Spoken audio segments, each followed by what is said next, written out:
What's good with y'all niggas, man? RNO shit. Back at it again with another video. DirtyyNate, Kev, Chris in the building, so you know what's going on. Hey, good with y'all. We got us today. Another we doing another movie review, so yeah, man. Make sure y'all go check out our other movie reviews. Gonna be a link right up here. If y'all new to this channel, make sure you hit that subscribe. Hit that jump. You know what I'm saying? Give us this thumbs up if you fucking with the RNO movement. And y'all, leave a comment below right now. Tell us what you took away from the Us film, what your favorite scene was, and what you think the underlying message was for the whole movie. Y'all tell us, what made this movie good or what made it bad. Just let us know below in the comments. You know what I'm saying? So, bruh, what did you take away from the film and what made it a good or a bad movie? Man, I think first of all, let me just say that Jordan Peele, I feel like is a great. I think he's one of the greats when it comes to directing and putting films together. I think his mindset is, different from others and it separates him from others. I think he's just a brilliant guy, who can really put, pieces together. And I think, like I said, I think it was a great movie. For those who, have that mentality of really trying to figure out different, scenes and trying to put it together, this is a movie for you. I think the main topic the main, message from this movie is you always, no matter what you face, you're always gonna have to face yourself. At the end of the day, you're always gonna have to encounter yourself. It may not be a literal clone of yourself, but whatever situation you're in, you're always gonna have to face yourself. Yourself is gonna be the only one that stops you from doing ABC. If you want to do ABC, you got to confront yourself first. And I feel like this was a great movie. May not have really dealt with that, but I feel like that's what I got from the movie. And just encountering yourself and knowing how to handle different things and where to go in certain situations, what to think about, what to consider, what not to consider. I think it was a really great movie. I really can't find any parts of the movie that made it terrible that I would go see it again. Honestly, I really would. But I really do think it was a great movie though. I think it was a great movie, so it gets a thumbs up for me. I agree. I feel like it was a very dope movie. I'm not gonna be one of these people that be like, maybe your taste in movies is bad if you didn't enjoy this film. Hey, It's your opinion. All I'm saying is, when you give an opinion, I think it's always good to have reasons behind it. You know what I'm saying? To explain what you feel like was off, what you feel like was right on point. So I'm gonna say this: I feel like it was a good movie because there's more than one thing you can take away from the film. When you're able to break down a film and take away different things you can apply to your own understanding or your own life, I feel like the director or the writers or the producers did a good job of bringing that vision to life on screen. And just like what he said with Jordan Peele, he did get a big ass buzz with the Get Out movie, and some people didn't like that movie. A lot of people did, and he won an Oscar off that shit. And I think one of the main things about Jordan Peele that I appreciate and I notice, he made sure that his main characters in horror films are black, and that the main characters in the movie actually survive. In Get Out, Chris survived. Like most horror movies, y'all know, we ain't trying to be racist. We the first to die. Yeah, we usually the first to die. And for him to be a black director, he knows how to put a horror movie kind of plot and apply, I guess you could say, a political or racial standpoint of what we have to deal with as well. Now, that's what I got from Get Out. With Us, what I was able to take away from this is that if you see yourself in other people, you wouldn't overlook their situation or look down on them, and you would actually try to help more. If you saw yourself in other people, I feel like the things that we take for granted, somebody else in a less fortunate situation would kill for it, literally, to do what they gotta do. Just like you said, it don't have to necessarily be like a literal clone that's gonna come and get you, but there's other things you can take away from the film. That's one of the things I took away from it, is showing compassion. You know what I'm saying? In this movie, we see how the clone was so tired of the environment that she was in, which is another thing. I feel like this film, you know, focused a lot on being a product of your own environment. Like she, you know, for the ones who've seen the movie, I know she went to the class called Find Yourself, and she ran to her tethered self, you know, Adelaide, the real Adelaide and the clone Adelaide, and the clone choked her out, took her down to where she lived, which is, it's like underneath the theme park. It's like where a bunch of clones at, and I feel like there were clones that, I feel like it was a failed project the way they was acting. Like these clones had like glitches going on with them when you look at the movie. And she like you said, you know, they switched. She tied her up to the bed, put on her Thriller shirt, because the real Ellie had a Thriller shirt on. The other one had like another kind of rock star kind of shirt on. It wasn't Thriller, but she put on the clothes and went back to the family. And they thought what happened was maybe she just ran off and something happened to her and she can't speak to us anymore because she's like so fucking traumatized. But what they didn't realize is that this not even the human Adelaide. And they went to counseling, trying to get her to see doctors. They were like, you know, we just want our daughter back, because they knew something was off about, you know, the girl that came back home with them. But that's, I guess you could say, that's like the overall thing that I got about this movie is, you know, the product of your environment, showing compassion to others, and being able to see yourself in other people's situation, which you can apply to a real life situation now. Let's talk about the acting in this movie. Lupita, Winston Duke, man, they killed it. You're a dog. You are a dog. Especially Lupita, man. If y'all seen Black Panther, you already seen their display of good acting. And if y'all seen them in other movies, I understand that Lupita was in other movies. I can't pinpoint the name of them right now, you know. And what I found out is that Winston Duke and Lupita went to Yale together, and they went to acting classes, so they've been knowing each other for a minute. They like really friends off screen, so that chemistry really showed in this film as well. But Lupita, man, I feel like she killed her role.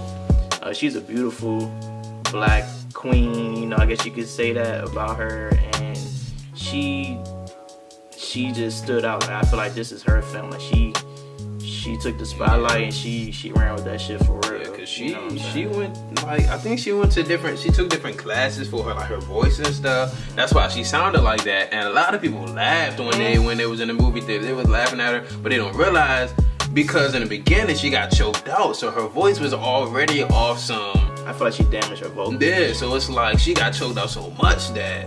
Cause you gotta remember, them clones are strong as shit. Yeah. I feel like she choked. I'm surprised she ain't kill her, but I mean, hey, I don't know. She choked her, so that's why her voice was sounding like that. But for Lupita to really, Adelaide, for her to really Adelaide. Be able to, you know, I hope we're pronouncing her name right. I think we are though. Yeah, Lupita's name in this movie, I think, is pronounced Adelaide. If we think wrong, so. Y'all can let us know. Yeah, let me know. Because I feel like Winston Duke's name is Gabe in the movie. Gabe. But I mean, I think just the way that she really just boss leveled this acting role is just crazy. Yeah. And this is coming from, like, cause I love to act too. And I was telling KC, I was like, bruh, it's like so many. It takes so much practice for you to really get so comfortable with acting to the point where you can do roles like that and just knock them out the park and really just, bruh, she killed this role, and I respect her for that, bruh. She did her thing. You gotta actually like become the character. You have to embody it. You don't just read line for line. You gotta really embody that. She gotta live with that character. You have to live that. Yeah, this is a movie. Yeah, a big ass movie. Yeah, and she's in the lead role, so you already know she had a lot on her plate to really like try to settle down, and I know she took months and months trying to figure out how I'm gonna do this. And I've been in a couple plays in my life, bro. I'm not the best actor. I'm gonna say that right now. You know, I feel like I know how to remember my shit, but it's one thing to remember your lines and to actually bring these lines to life. Nate, you know what I'm saying? He been in a lot of, you know, he been in a lot of plays. You know, I'm not really what I consider an aspiring actor, but you know, he been in a lot of big roles in these don't even just want to call them plays, like these fucking. They're plays. They visions, you know what I'm saying? You bringing shit to life on stage, and it's live, you know what I'm saying? Like, you know, just like with this, we can cut, we can edit, you know what I'm saying? When you live, nigga, you really gotta embody. And I think what's important about acting, and I'm gonna leave this alone because this ain't about me, but with acting, what I realize is it's not really about learning or memorizing line for line. It's about knowing the story, what it means, what you're talking about, what you're acting about, what you're in the play about, what the whole plot, I guess, is. And you know what I'm saying, just replying to if your partner knows what, you know what I'm saying, what the next line is, he'll throw in his next line to try to catch you up, try to, you know, pick up where you left off if you forgot. But I think it's just all about remembering, you know, knowing what the story is. And I think Adelaide Lupita really did, like I said, she really did a great job. Yeah, man, so much we can just put in this video. We won't make this shit too long.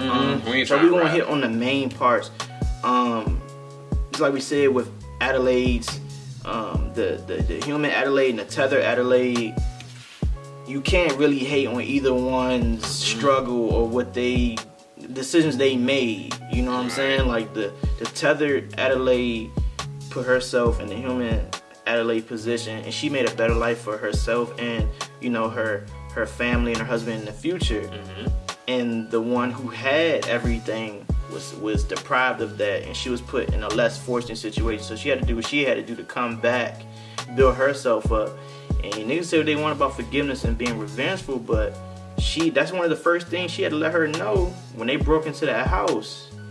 You know, she said it was a girl that did this, a girl who had a boy. He was perfect, but there was another girl who had a boy, and he came out a little monster. You had a girl, you know what I'm saying? I had another little monster, you know what I'm saying? You had the husband, and I had the husband. And it's like she letting her know, nigga, like, the life you live is what I'm supposed to have.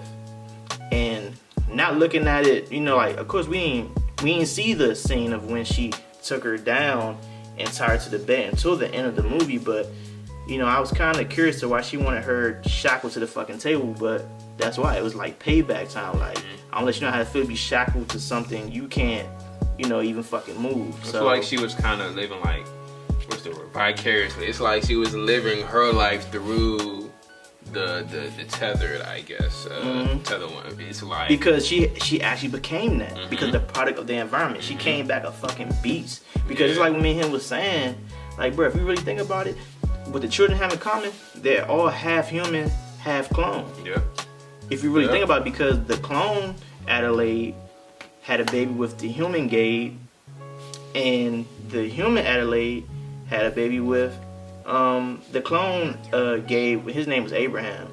And see, that made me feel like Adelaide's clone, that's really not a fucking name, but I could be wrong. But look, I feel like what made the kids different from the other ones, even though they are half clone and half human, is the environment they was raised in. Because the tethers down below, they had to eat raw rabbits. You know what I'm saying? It wasn't like they had a nice house to stay in. It's like they all living in a fucking laboratory. Like, it's just a fucking project, like rooms right next to each other. Like, almost like they in jail. They got bunk beds and shit like that all throughout the jungle. Like, you know what I'm saying? It was a failed project, and they had to grow up in that, literally. And the clone Adelaide, they seen something special in her. I take it back. The human Adelaide, the tethers seen something special in her because they noticed she was different, but they probably didn't even know. I feel like they did know. See, this is where it gets confusing.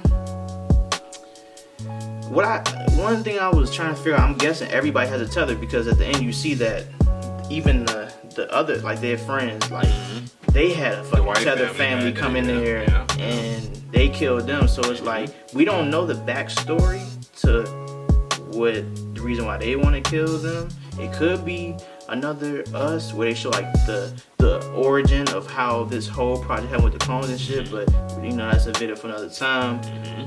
What I'm thinking is, since the human Adelaide had the luxury of living, I won't say luxury, had the chance to live regularly and as a tether, she was able to lead them to go get the human families, to get them back.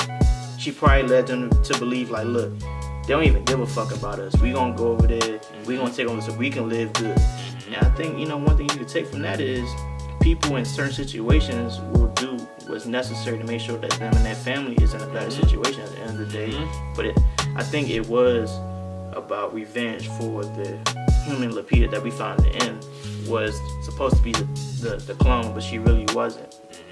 And I think that's what gave it away. I'm rapping like shit. Nah, it's not even that. You straight. Because honestly, I think that's what gave it away. What made me realize that they kind of switched, because at the end, the one in the red, I'm gonna say that she's the real Lapita. Well, the real Adelaide, right? I'm gonna assume that she's the real one, and she gotta be, because so she went down in the elevator or whatever, she escalator, when she went down in the tunnel. The tether one that switched or whatever to live the regular life, she knew exactly where to go to find her son, where what doors to go to in the mirror house, where to go, where to be at. She knew, so that kind of gave away, like, oh, she been here before, so she must be the one that switched out in the beginning, and that kind of gave it away from me. But you so engaged to the movie, you probably not even thinking like that. You thinking like just off instinct, she's looking for a child, so she just figuring out, nah, man, like she knew that shit, like she been there before, like she ain't like that was her crib, like I'm about to go down and get my son back, but and man, we ain't gonna try to everything scene by scene, but this is just like an overview of the movie.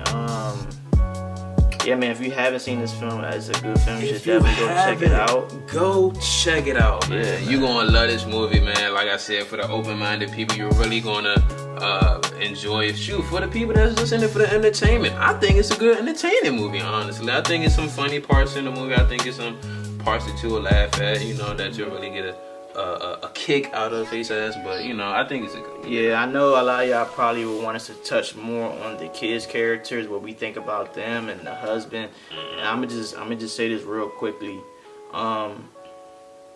With the husband, when they broke into the house, he couldn't see. Right. And that's probably something that Gabe. Yeah, it's probably something that Gabe probably took for granted, is just having the ability to see. This dude had to really depend on other senses as a human to survive. Cause he just took that nigga glasses, put it on. He was like, hey yo, he was looking into glasses like, wow, I can actually see. But you can tell he really didn't. It was so foreign to him. He didn't really even give a fuck. He didn't even know what he was doing. He just took the glasses and was like, oh yeah, we back. Yeah, but Adelaide character was the only one that could talk. Yeah. Which is crazy. For the tethered team. Even though she's the human Adelaide, even though her vocals was damaged, she was able to talk. And I think that's what made her a leader, to lead the tethered people to make, a movement, beyond the ground. Because she has the ability to talk, and I think that's why they felt she was special, because not only did she know how to dance, they saw other qualities in her that they didn't see in other people down there with them. With the son and the daughter, just like I said, neither family is perfect. Right. I think each family had their pros and cons, or their flaws and good things about them. But the way you look at the movie, initially is okay, the bad family's coming to attack the good family, but it's really a real reason behind why that happened. And it's like we explained, the tethered Adelaide and the human Adelaide had a meeting. One got switched, and that led to the other one wanting revenge one day, and that's what came back. And that one choice changed the whole world in that movie, in that film. And I think everybody rose up. I think that's why I feel like facing yourself is really what I took from this, because it's no matter where you go, you're always gonna have to come back and face yourself, with any situation. it's just, I don't know. I think that's just pretty much the pinpoint of what I got from you. Always gonna have to just come face to face. Like I said, even if it's not a clone, you're right here. Like, you got to think with yourself. Like, all right, I don't know how I'm gonna handle this, but you know what I'm saying, I'm gonna do blase to do blase. But I feel like you're just gonna have to face yourself. I think that's what that's what I got. But that's also, and I feel like that's what made this film by Jordan Peele so complex, is because it's so many different lessons you can take away from this movie. And that's why we want y'all to comment below and let us know what y'all took away from the movie. Let us know, like what your favorite scenes was, what your favorite character was. If y'all agree with our takes on that, you know what I'm saying, just leave a comment. Let me know if I'm wrong. Hey, you know what I'm saying, I take all criticism. Let us know, man. But we didn't want to make this like too long, because we don't talk about all the scenes. We want y'all to go see it, you know what I'm saying? But that's basically like the, oh shit. Before we go, we gotta talk about that man that held up the Jeremiah 11. Oh my God. Scripture. Because he was there from beginning to end, and he's also like the first person that we seen murdered in this film. And it was at the amusement park, because the same one where it was like one of because when Adelaide, that nigga had a tether too. Everybody got a tether in his own, but he was holding up the Jeremiah 11:11. And he had 11:11 on his forehead. The one, the tethered. I don't know the guy's name. I don't want to call him a homeless man, but he was holding the sign Jeremiah 11:11. And you said that scripture. The scripture, I don't know mine word for word, but yeah, go ahead with that, because I don't know word for word. I know this is probably one of the most searched. I know everybody probably. See, look, they even talking about it on all these Jones. I know it has something to do with if you call on me, I will not. It was like, basically, I guess it's like when you call upon me, I won't answer. I'll sin like so much. Like, this is the New International Version. Therefore, this is what the Lord says: I will bring on them a disaster they cannot escape. Although they crowd to me, I will not listen to them. Basically, it's like, look, I'm gonna put you in a situation that you can't escape, that you can't handle.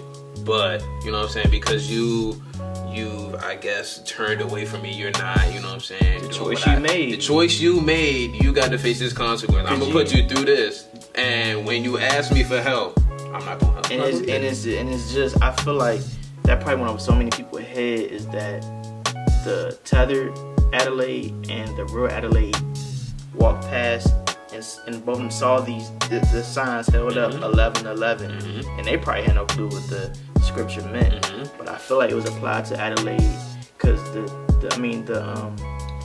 tethered Adelaide, the choice you made by taking this girl's way of living, and you took her place. Okay, now when she comes back to get you, you gotta deal with that, because that's the choice that you made, and that can also affect your family that was created by you, that had nothing to do with it. But once again, I could be tripping, I could be wrong, but this is my take. We gonna give y'all our take, R&N knows, our knows style. We gonna give y'all what we think. You feel me? But hey, yeah, bro. But hey, man, like I said again, man, y'all go check that out if y'all haven't already. Go check that out. Great movie. I'm sure y'all gonna fuck with it. Like I said, hey, if y'all didn't hear my man in the beginning of the video, go ahead, hit that subscribe button, hit that notification bell so you get notifications every time we upload. Look, y'all let us know if y'all want us to react to another movie that might come out. A TV show or another. We might mess around, talk about that Avengers joint that might come out. I don't know. Y'all let us know what y'all. You know what I'm saying? On that, you know what I'm saying? You let us know, bro. We try and get up to that 1K. You know what I'm saying? Me, hey. And I know y'all been hearing it said for the ones who seen our last couple of videos, but trust me, we got a new series coming. We're working on that real soon. So that's why we want y'all to hit that subscribe button and turn that notification bell on. Hey, tell everybody that you know, hit that subscribe. Everybody hit that like. Show us some love, man. We gonna come out with that hot shit for y'all. Hot shit. You know what I'm saying? But look, there's another great episode with R&O. Let go.